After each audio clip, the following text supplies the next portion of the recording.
Amis madridistas, imaginez un instant, en 2025, le Real Madrid pourrait être expulsé de la Liga pour un simple numéro de maillot et un nom sur un dos. Oui, ça paraît incroyable, mais c'est exactement ce qui est en train de se passer. Alors restez bien jusqu'à la fin, car ce que je vais vous révéler va vous choquer. Et avant tout, mettez un like, abonnez-vous et activez la cloche. Parce que les prochains jours s'annoncent brûlants. Tout semblait calme après les polémiques autour de Vinicius et les tensions entre Florentino et Tebas, mais voilà qu'une bombe éclate encore.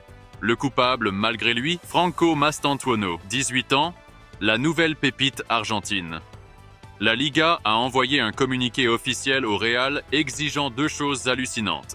Premièrement, qu'il change immédiatement son numéro, car selon eux, un joueur du premier effectif ne peut pas porter un numéro supérieur à 25. Or, Mastantuono joue avec le 30, comme un canterano.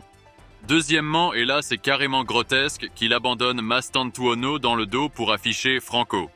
Leur excuse, en Espagne on connaît les joueurs par leur prénom, mais vous le savez aussi bien que moi. Ici, le mot Franco n'est pas un simple prénom, il réveille des fantômes historiques. Imaginez la scène, Bernabéu plein, 80 000 personnes criant « Franco » à la 90e minute. Une bombe médiatique incontrôlable. Et le Real l'a pris comme une provocation directe. Florentino est furieux, le vestiaire solidaire du joueur, et la presse déjà en feu. Parce qu'au fond, ce n'est pas une question de règlement. Barça et Atlético font la même chose depuis des années avec leurs jeunes, sans que personne ne dise rien. Mais quand ça concerne le Real et un joueur nommé Franco, ça devient soudain un scandale national. La Ligue va même plus loin. Tant que son numéro et son nom ne changent pas, chaque match qu'il joue sera sous menace de sanction. Ça veut dire quoi? Un but marqué peut être annulé, un match gagné perdu sur tapis vert, une véritable bombe à retardement. Florentino, lui, a déjà lancé la riposte juridique. Et attention, certaines voix en interne évoquent même des mesures radicales, comme une grève des joueurs ou ressortir l'option de quitter la Liga pour la Premier League ou la Superliga. Ça peut sembler fou, mais le climat est tellement tendu que tout est possible. Et pendant ce temps, Mastantuono, 18 ans à peine, se retrouve piégé au cœur d'un conflit politique et médiatique qui ne le concerne pas. Le club lui a même conseillé de couper les réseaux sociaux quelques jours. Mais sur Internet, les moqueries fusent déjà.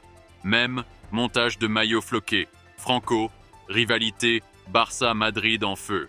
Certains pensent même que tout ça est une manœuvre orchestrée depuis Barcelone.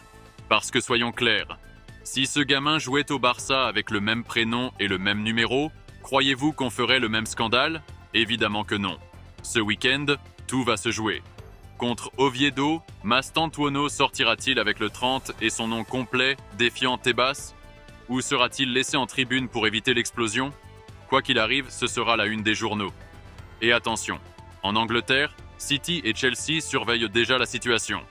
Si le gamin ne se sent pas respecté en Espagne, ils sont prêts à dégainer une offre. Imaginez le désastre pour la Liga si elle pousse un des plus grands talents du futur à s'exiler à cause d'un prénom et d'un numéro. Et voilà la vérité. Au lieu de parler de son talent exceptionnel, de ses passes millimétrées et de sa vision de jeu digne des plus grands, on parle de son dos et de son maillot. C'est ça le football espagnol aujourd'hui. Un cirque politique où ce qui se passe sur le terrain passe au second plan. Mais attention, cette fois le Real Madrid est prêt à contre-attaquer et la tempête ne fait que commencer.